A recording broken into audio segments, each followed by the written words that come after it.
Boa noite a todos, sejam bem-vindos. Vamos agora para mais uma aula do nosso curso de Parte Geral de Direito Penal. Trataremos hoje do tipo culposo. Bom, podemos trazer primeiro uma definição de culpa no âmbito do direito penal, tomada como uma conduta penalmente relevante.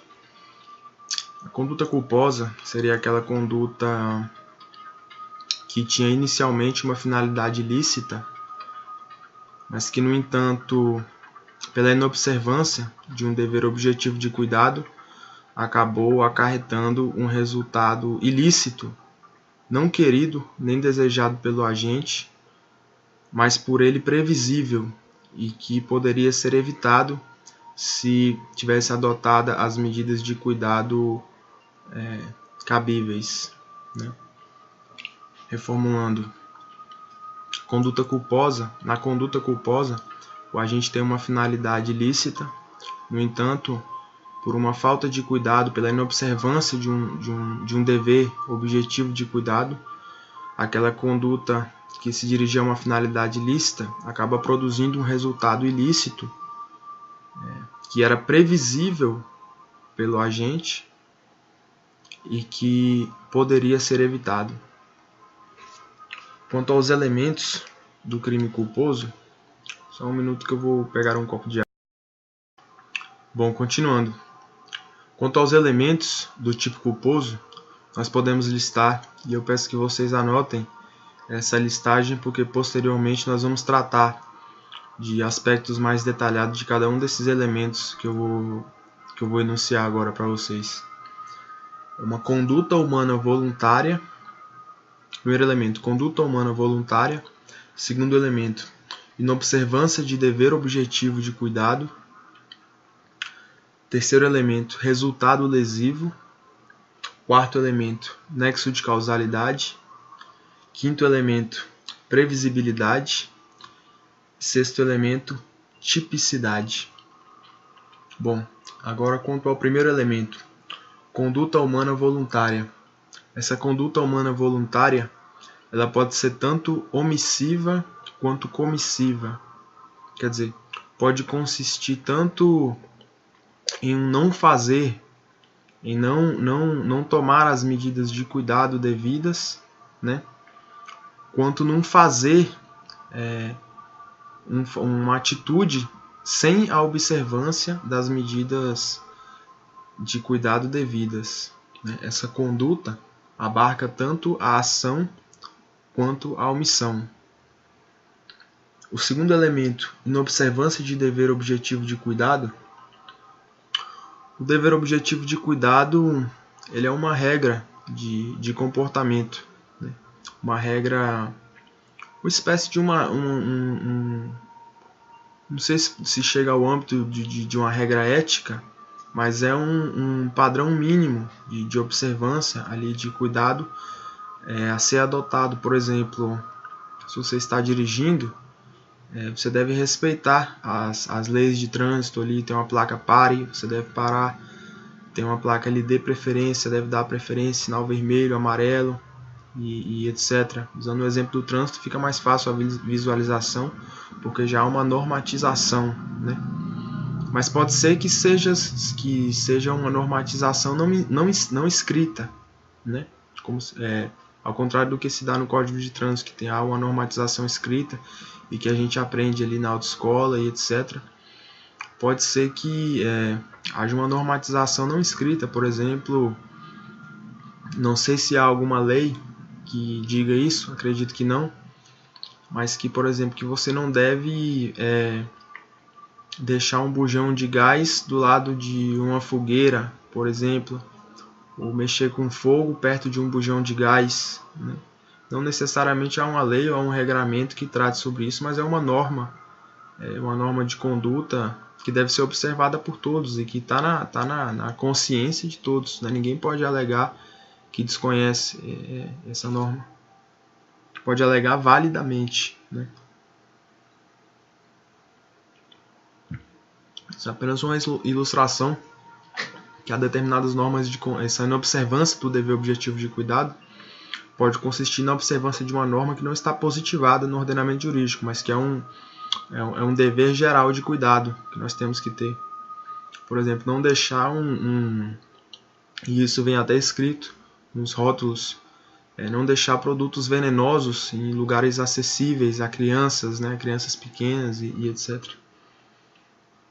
Bom, essa inobservância de dever objetivo de cuidado, que agora já foi por nós definida, pode se desdobrar em 3 espécies de conduta.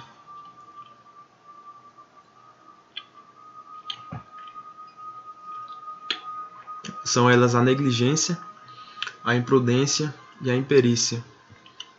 Já tratamos disso em aulas anteriores. Vocês podem lembrar que a negligência tem sempre a ver com o não fazer, com algum tipo de omissão, né? O sujeito deixou de tomar uma precaução devida, né? Deixou de fazer determinada coisa. A imprudência, por sua vez, está ligada à ação, a um fazer.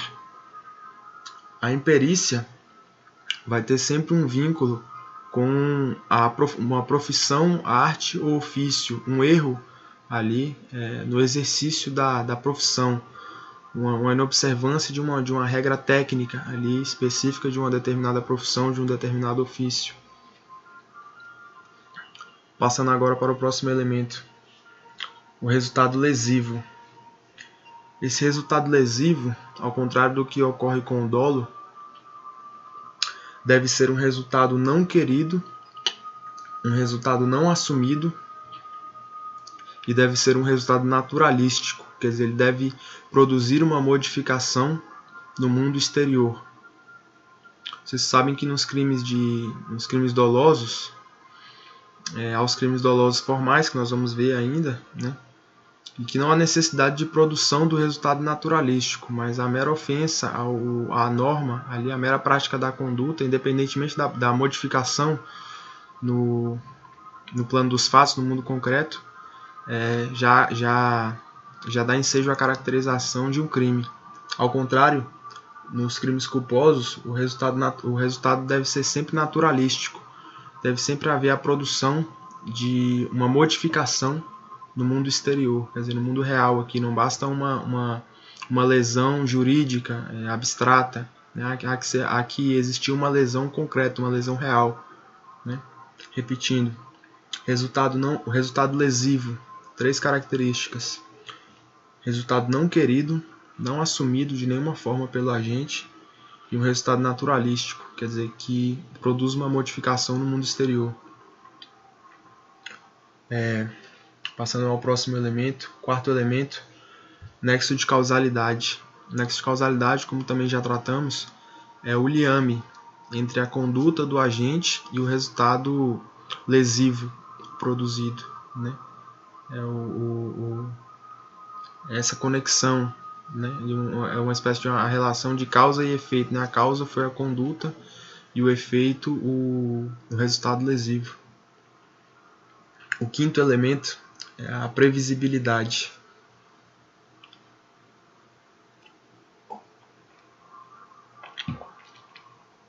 Previsibilidade aqui, meus caros. Previsibilidade diz respeito à possibilidade de o agente prever a ocorrência daquele resultado lesivo. E aqui, para dar um fundamento, para encorpar a explicação, eu vou trazer um excerto aqui do Nelson Hungria, na obra Comentários ao Código Penal. O Rogério Greco cita, aqui o Nelson Hungria faz uma citação literal, e o Nelson Hungria diz o seguinte: Nelson Hungria, apenas um pequeno esclarecimento, é considerado o maior penalista brasileiro que já existiu. Ele já é falecido, ele fez comentários ao Código Penal de 1940, né? Esses comentários são considerados a obra-prima do direito penal brasileiro.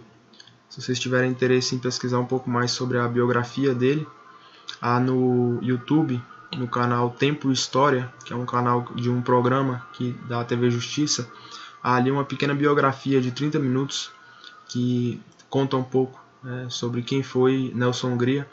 O Nelson Hungria é, inclusive, uma das fontes aqui a obra do Nelson Hungria é uma das fontes do livro do Rogério Greco. Tem diversas citações aqui do Nelson Hungria, e essa é uma grande virtude, na verdade, do livro do Rogério Greco, porque ele resgata esses doutrinadores clássicos, né, que traçaram as bases do direito penal brasileiro.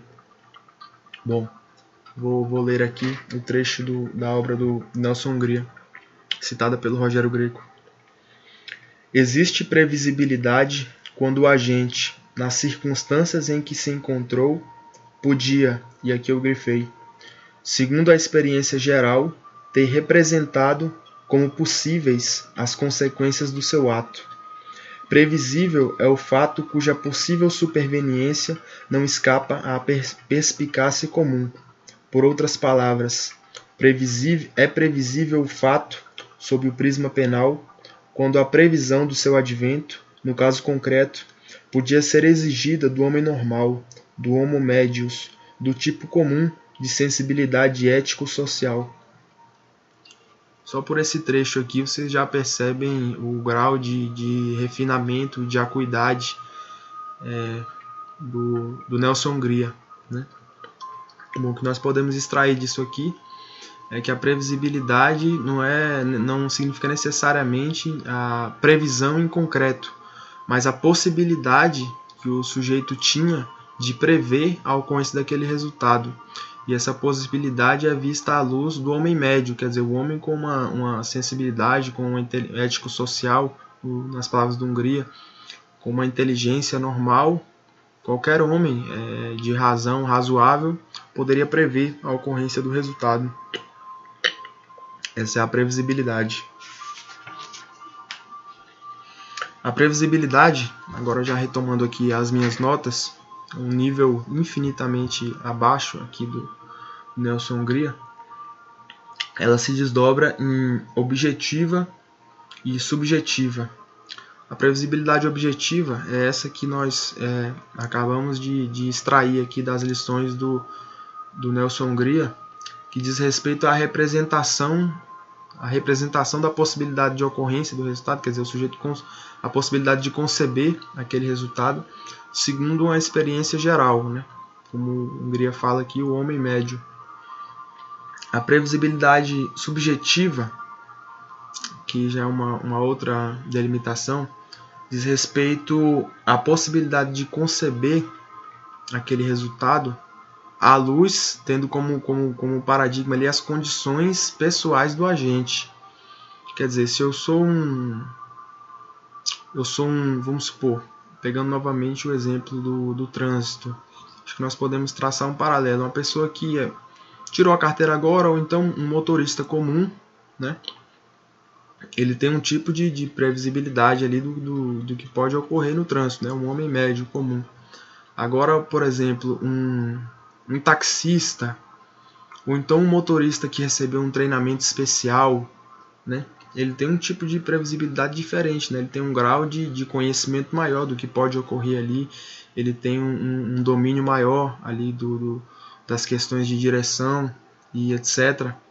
Então ele tem um grau de previsibilidade diferente, ele pode saber que vão ocorrer coisas, né?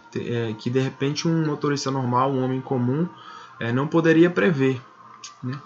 E essa questão das condições pessoais do agente, da previsibilidade subjetiva, essa é uma análise já de culpabilidade. Ela não diz respeito à ocorrência do crime. Para a ocorrência do crime basta a previsibilidade objetiva, a previsibilidade média do homem. Agora, se o sujeito tinha algumas características especiais que permitiam a ele prever aquilo ali, vamos supor, com maior precisão e etc., então a conduta dele foi mais reprovável, e essa reprovabilidade vai ser analisada por ocasião da dosimetria da pena no item ali da culpabilidade, que vocês podem retornar à aula de culpabilidade, salvo engano, a aula 7. Nós tratamos ali da culpabilidade como elemento dosador da pena, expressamente inscrito no artigo 59, que é quando a culpabilidade extrapola a culpabilidade básica necessária para a configuração do crime, ali dentro do conceito analítico, e faz necessária uma valoração a mais, ali que é feita justamente na primeira fase da dosimetria da pena, na análise das circunstâncias judiciais do artigo 59 do Código Penal. O último elemento da culpabilidade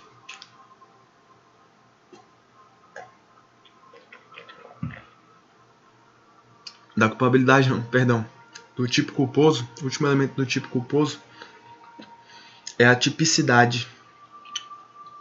E como nós já vimos, há a divisão da tipicidade, né? Tipicidade formal, conglobante e etc., que se aplica também aqui ao tipo penal, ao tipo culposo, né? Quer dizer, a tipicidade não há que se falar, na verdade, em tipicidade conglobante, né? Não vai haver um fomento a uma conduta culposa, né? Então aqui nós vamos tratar somente com a tipicidade formal e a tipicidade material, né? Não há que se falar em tipicidade conglobante, com elementalidade e normatividade, porque não há como haver uma ordem ou um fomento à prática de uma conduta culposa, né? Isso não faz sentido. Então, trata-se tão somente ali da existência de previsão legal, né, que é a tipicidade formal, e da tipicidade material, que é a efetiva lesão ao bem jurídico, né? E aí podemos voltar ali ao elemento resultado lesivo, né, que já abarcaria isso aqui e torna até desnecessária essa menção à tipicidade material. Bom, finalizamos os elementos do tipo culposo, retomando: conduta humana voluntária, comissiva ou omissiva, na observância de um dever objetivo de cuidado. Dever objetivo de cuidado é uma regra de comportamento. Por meio de uma conduta negligente, diz respeito a uma omissão, imprudente, uma ação, um agir positivo, ou imperícia, ou uma conduta imperita, né, que diz respeito a uma determinada profissão, arte ou ofício. Próximo elemento, resultado não lesivo, que é aquele não querido, não assumido pelo agente, e naturalístico, quer dizer, que produz uma modificação no mundo exterior. O nexo de causalidade, que é o liame entre a conduta e o resultado. A previsibilidade, que pode ser objetiva, se respeita à representação das consequências do ato segundo a experiência geral, ou subjetiva, ali que passa por uma análise das condições pessoais do agente, as condições específicas do agente. Isso aí vai pesar na questão da análise da culpabilidade, na primeira fase da dosimetria da pena, ali segundo o artigo 59 do Código Penal. Nós ainda vamos ter uma aula sobre dosimetria da pena, artigo 59, etc. E por último, a tipicidade, no caso do crime culposo, tipicidade material, tipicidade formal. Formal é mera previsão legal, tipicidade material é efetiva lesão ao bem jurídico protegido.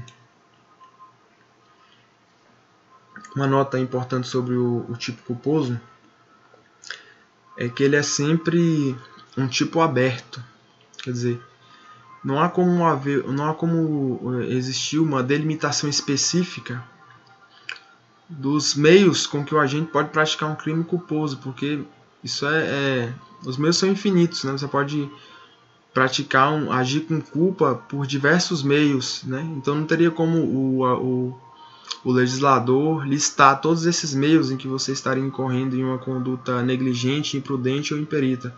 Por isso, necessariamente, o tipo culposo é um tipo aberto, passará por uma valoração ali do magistrado para aferir se aquela determinada conduta do sujeito foi de fato imprudente, negligente ou imperita, né? Não há por exemplo, uma descrição ali do sujeito, olha,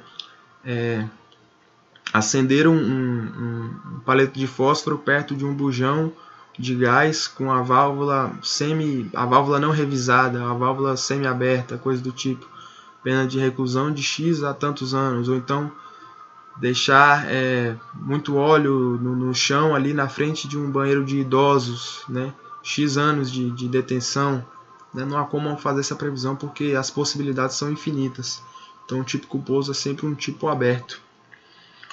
Outra nota relevante é que no tipo culposo a finalidade do agente é em princípio lícita, né? Como naquele exemplo que a gente já listou, o sujeito que está atrasado para um compromisso e a finalidade dele é chegar na hora, né?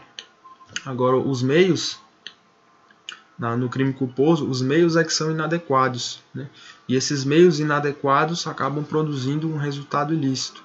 Mas é sempre importante ter em mente que a finalidade do agente no crime culposo é sempre lícita. Se a finalidade dele já é ilícita a princípio, quer dizer, se ele já tem intenção de praticar crime, então não há crime culposo, há crime doloso. Algumas notas, algumas classificações aqui do crime culposo, da culpa.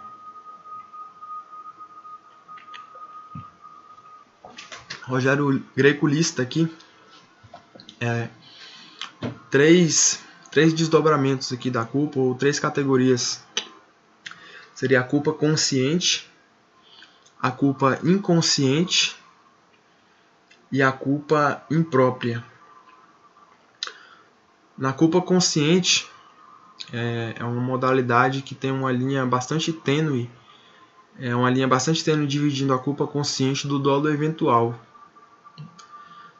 Na culpa consciente, o sujeito prevê a possibilidade do resultado. Ele prevê concretamente que aquele resultado danoso pode surgir como decorrência da conduta que ele está adotando naquele momento. Mas ele não quer a produção daquele resultado e ele confia que aquele resultado não vai ocorrer. Nós podemos pensar, por exemplo,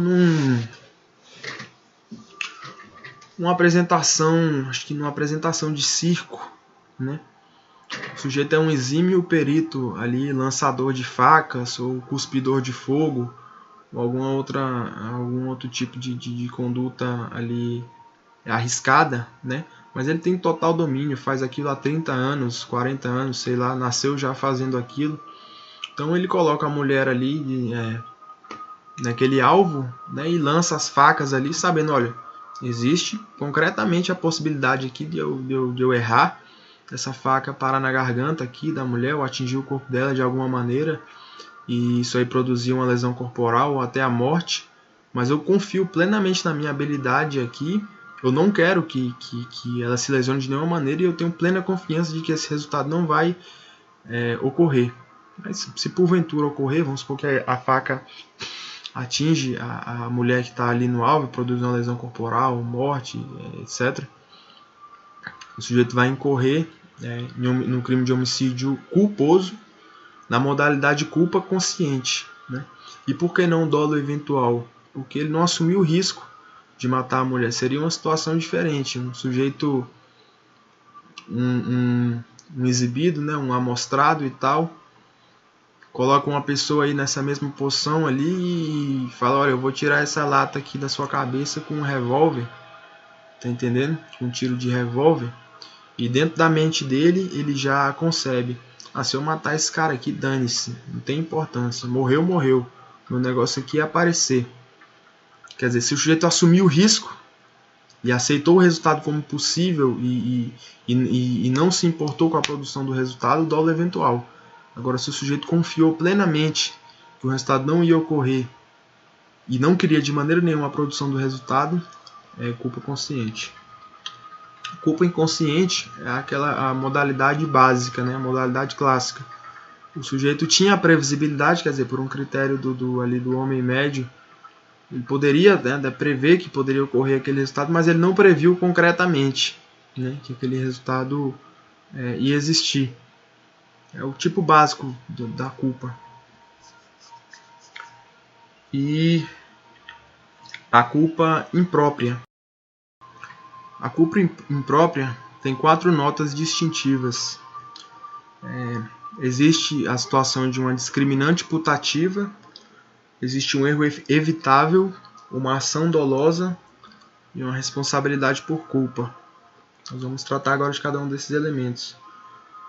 Discriminantes, nós vamos ter ainda uma aula sobre discriminantes. Elas podem ser justificantes quando excluem a culpabilidade ou exculpantes. Perdão, podem ser exculpantes quando excluem a culpabilidade ou justificantes quando excluem a ilicitude do fato. São discriminantes, excluem o crime, né? Tiram o crime pela ausência desses elementos, ou da culpa ou da ilicitude, né? Da antijuridicidade. E a discriminante putativa é quando o sujeito imagina que está agindo protegido por uma dessas excludentes ali do crime, né? Por exemplo, a legítima defesa, né? O erro evitável é um erro dentro dessa falsa percepção que ele tem, dessa percepção equivocada, que ele está agindo abarcado por protegido por uma discriminante. Que nós podemos citar um exemplo. O sujeito está num bar, né, e ele vê ali um desafeto dele, né, e ele vê o desafeto dele caminhando na direção dele, né, com um semblante ali não muito sorridente, vem caminhando na direção dele. E aí no momento que o sujeito chega perto dele e coloca a mão dentro do paletó assim, e na verdade ia tirar ali, vamos supor, um presente para ele, ou uma carta com um pedido de desculpas. E aí o agente, com medo, né, pensando que ele ia sacar uma arma naquele momento, saca ele mesmo, o agente, uma arma e dá 2 tiros e mata aquele cidadão. Quer dizer, o agente que matou acreditou que estava agindo sobre legítima defesa, mas acreditou equivocadamente, né? Ele achou que o sujeito ia sacar uma arma ali para matar ele, por ser um desafeto dele, etc. E não era nada daquilo. Quer dizer, ele agiu dolosamente, quer dizer, ele quis matar o cidadão, mas achou que estava agindo em legítima defesa, né? E esse erro era evitável, né? Ele poderia esperar um pouco, poxa, espera o cara tirar a mão do paletó ali, de repente, poxa, simplesmente saca a sua arma ali e espera um pouco, né? Se o cara tirar um revólver ali, você atira, coisa e tal, etc. Aqui dentro da situação haviam diversas possibilidades que permitiriam a ele não agir de forma precipitada, assim, né? Já matando o cidadão que na verdade não ia fazer nenhum mal para ele. E nessas hipóteses, o sujeito, mesmo agindo dolosamente, ele responde por culpa. Quer dizer, é uma questão de política criminal. O sujeito agiu dolosamente, mas como ele acreditou que estava agindo abarcado por uma excludente ilicitude, a situação dava a entender que era aquilo, não obstante o erro dele fosse evitável, quer dizer, essa atitude equivocada aí fosse evitável, ele poderia esperar mais um pouco, subsiste a responsabilidade por culpa. Então, retomando, culpa imprópria. Há 4 elementos. Há uma discriminante putativa, quer dizer, o sujeito acha que está abarcado por alguma causa que exclui o crime, isso vai se dar mais nas discriminantes justificantes, que excluem a ilicitude. Ele comete um erro, é um erro evitável por meio de uma ação dolosa, quer dizer, ele quis praticar a ação, mas estava em erro. E aí subsiste a responsabilidade por culpa. Se no tipo penal não houver a previsão por culpa, o crime não subsiste o crime. Se houver a previsão por culpa, como no exemplo que eu narrei, crime de homicídio, há previsão culposa, o sujeito vai responder pela modalidade culposa. Bom, meus caros, finalizamos a nossa aula de tipo culposo. Acho que deu para ter uma noção bacana aqui. E só a título de curiosidade, essa questão sobre os elementos do tipo culposo e o tipo culposo em si foi a questão cobrada na prova discursiva do concurso de analista judiciário do Tribunal de Justiça do Distrito Federal e Territórios. Então, quem tivesse ouvido essa aula aqui, com certeza teria acertado. Boa noite a todos, obrigado pela atenção. Quaisquer dúvidas, ou se porventura eu me equivoquei em algum ponto aqui, eu peço que me comuniquem para que eu possa me retratar, ou então, no caso de dúvidas, dar a explicação devida se eu souber responder. Muito obrigado, boa noite.